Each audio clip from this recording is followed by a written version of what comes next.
तो दोस्तों आज हम जा रहे हैं जिम कॉर्बेट, संग्रहालय भी है और हकीकत है ये उस समय इतना बड़ा बनाना बहुत बड़ी बात है। क्या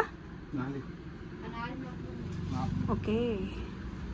तो दोस्तों इससे हमारे पहाड़ों में ना अभी तो इनके बारे में पूरी मूवी बन चुकी है। मैंने भी इनकी मूवी देखी तो मैंने इनसे पूछा, मैंने कहा ये कहाँ पे, मुझे भी दिखाओ। तो हेलो दोस्तों, good morning, welcome to my new blog. और आप सब कैसे हैं? आई होप आप सब बढ़िया होंगे। तो आज के ब्लॉग की शुरुआत कर रही हूँ घर से और आज हम जा रहे हैं घूमने। आप इसी तरह से हमारे ब्लॉग पे बने रहिए। हम कहाँ जा रहे हैं आपको पूरा इस वीडियो में लास्ट तक दिखाई देगा। तो चलिए चलते हैं।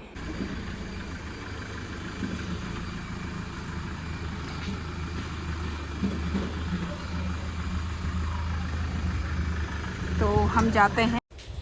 तो दोस्तों पहुंच चुके हैं हम जिम कॉर्बेट संग्रहालय के बाहर पे। और ये जो रास्ता सीधा जा रहा है ये रामनगर होते हुए काशीपुर दिल्ली को निकलेगा और यहीं से सीधे जाएंगे तो हल्द्वानी को जाएगा और बीच में से एक रास्ता कटता है जो कि नैनीताल को जाता है।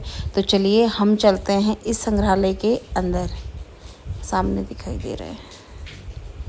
तो जैसे ही हम एंट्रेंस करते हैं तो हमें यहाँ पे मिनिमम रेट्स पे पर्चियाँ बनानी पड़ती हैं जिसका चार्ज मात्र 10 रुपये है। और ये लगभग सभी के लिए एक ही रेट पे है। ऐसा कुछ नहीं है कि जो नया व्यक्ति आ रहा तो उसके लिए अलग, पुराना जो यहाँ का लोकल का उसके लिए अलग, सबके लिए इक्वली है। तो चलिए हम चलते हैं इस कॉर्बेट के अंदर। एक्चुअली मैंने ये जिम कॉर्बेट देखना संग्रहालय इसलिए ज़रूरी समझा क्योंकि मैंने इस पे एक मूवी देखी थी जिम की, तो मुझे बड़ी अच्छी लगी थी। तो मैंने ऐसे ही अपने हस्बैंड से क्वेश्चन कर लिया था कि ये कहाँ पे है, कौन सी मूवी। तो इन्होंने बताया कि अच्छा ये तो हमारे नियर बाई है, नज़दीक पे, तो चलो कभी तुम्हें घुमा लाएंगे। तो आज हम यहाँ पे आए हैं। तो जैसे ही हम यहाँ आंगन में पहुँचे तो यहाँ पे जिम की मूर्ति लगी हुई है जो कि सामने पे आपको दिखाई दे रही होगी।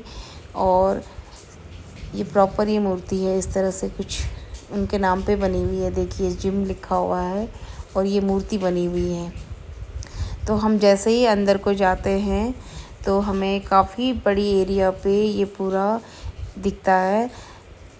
मैंने लोगों से पूछा तो उन्होंने बताया कि ये 22 बीघा पे फैला हुआ है और ये जब जिम यहाँ पे रहा करते थे तो उस टाइम से ही ये बना हुआ है। अब ये संग्रहालय के रूप में उनके जाने के बाद तब्दील हो गया है।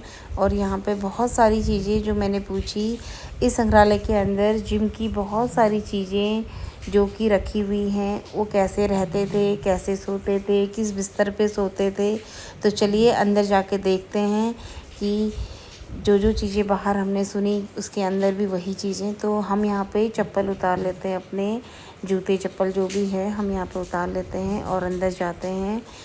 तो यहाँ पे बहुत सारी ब्लैक एंड वाइट फ़ोटो जो दीवार पे लगी हुई हैं, ये जिम की फ़ोटो लगी है और उनके बारे में ये पूरा डिटेल पे लिखा हुआ है। और थोड़ा आगे जाते हुए जब हमने देखा तो बहुत सारी फ़ोटोग्राफ्स उनकी लगी हुई हैं और हर फोटोग्राफ के नीचे कुछ न कुछ पत्थर में बड़े अच्छे अच्छे शब्दों में लिखा हुआ है कि जिम क्या करते थे, कैसे रहते थे और वो कहाँ से आए हुए थे, उनकी माता का नाम क्या है। और कुछ फ़ोटो तो ऐसी हैं जो उनकी काफ़ी बचपन की फ़ोटो है। तो हमने सुना वो यहीं पे रहा करते थे और उन्होंने ये पूरी जगह ख़रीद रखी थी। तो यहाँ से थोड़ा सा आगे जाते हैं और इस कमरे को छोड़ के, हॉल को छोड़ के जब हम दूसरे हॉल पे प्रवेश करते हैं तो हमें वहाँ पे जाते हुए रास्ते में ये बड़ी सी एक टाइगर के साथ जिम साहब की फ़ोटो दिखाई देती है। बहुत अच्छी फ़ोटो बनी हुई है, ये मैंने मूवी में भी देखा था। तो जैसे ही हम अंदर जाते हैं तो अंदर जाने के बाद भी पूरी एक छोटी सी गैलरी है जिसमें पूरी फ़ोटो दोनों साइड लगी हुई है वॉल पे। अब हम यहाँ से जैसे ही अंदर जाते हैं तो हमें कुछ चीज़ें ऐसी देखने को मिलती हैं जिसको देख के हमें पता चला कि जिम साहब यहाँ पे जब रहा करते थे तो वो ये पालकी है एक, यहाँ पे अक्सर कोई चीज़ लानी होती, पहुँचानी होती तो वो इसी का इस्तेमाल करते थे।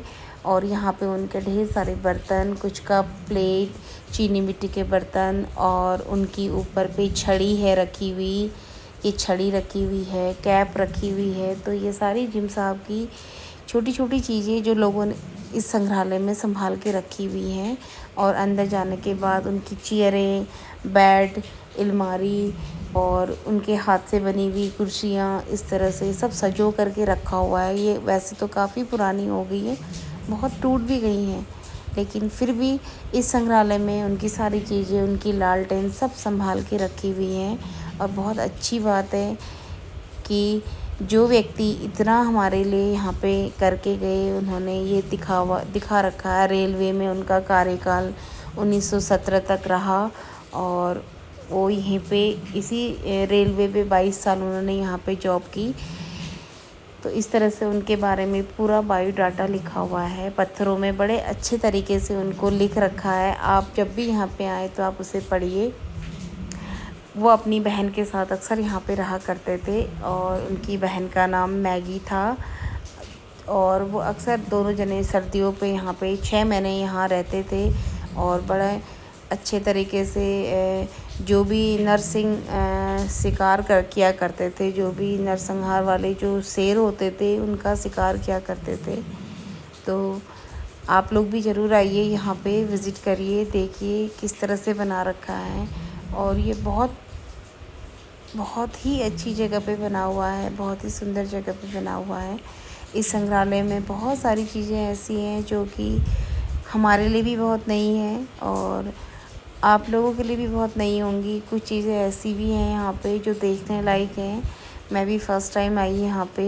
ये जो दरवाज़ा दिख रहा है आपको, ये दरवाज़ा भी उस टाइम के उस दौर पे बना हुआ है और आज भी इसको उत्तराखंड सरकार ने बहुत अच्छे तरीके से संभाल के रखा हुआ है। इस चीज़ को बड़ा अच्छे से मेंटेन किया हुआ है। जो ये दीवारें दिख रही हैं केवल पत्थर और चूने की बनी हुई हैं, क्योंकि जब ठंडा ज़्यादा हो जाता तो चूने और पत्थर की दीवारों से अंदर ठंडक ना पहुँचे, इसलिए इस तरह की दीवार का इस्तेमाल किया गया हुआ है यहाँ पे। और हम यहाँ से जैसे ही बाहर निकलते हैं, ये आप देखेंगे ये ग्रीन कलर के उनके बैठने के सोफ़े सारे यहाँ पे लगे हुए हैं। और थोड़ा हम पीछे आते हैं तो देखते हैं कि यहाँ पे वॉल पे एक पोस्टर लगा हुआ है जिसमें उनके बंदूक की फ़ोटो है और उसी के ठीक सामने पे एक कबर्ड बनी हुई है जिस कबर्ड पे वो अपनी बंदूक को रखा करते थे।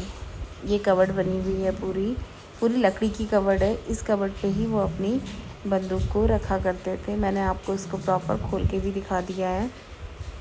और ये इस तरह से काफ़ी इसमें बीच में गैप है, यानी उनके पास काफ़ी मात्रा में बंदूक हुआ करती होंगी, तो उन्होंने काफ़ी मात्रा रखा हुआ है। अब हम यहाँ से बाहर निकलते हैं तो देखते हैं पूरा चारों तरफ से गार्डन ही गार्डन है। और अभी तो यहाँ पे आम के बगीचे बने हुए हैं और आप सामने देख रहे होंगे गाड़ियाँ चल रही हैं और बहुत बड़ी वॉल है। तो उस टाइम पे इन्होंने यहाँ पे पूरी चारों तरफ से बड़ी वॉल दे रखी है ताकि कोई भी जंगली जानवर इस बाउंड्री को लांघ के अंदर ना आए और किसी को कोई नुकसान न पहुँचाए। आप देखेंगे तो इस एरिया पे जिम साहब की 2 बड़ी मूर्ति बनी हुई हैं। एक तो ये बनी हुई है, एक मैंने आपको पहले दिखाई थी। तो दोनों ही मूर्तियाँ उनके उससे बहुत बड़ी बना के रखी हुई हैं। और ये पूरा फ्रंट का एरिया है, ये तो मैं आपको पूरा दिखा रही हूँ।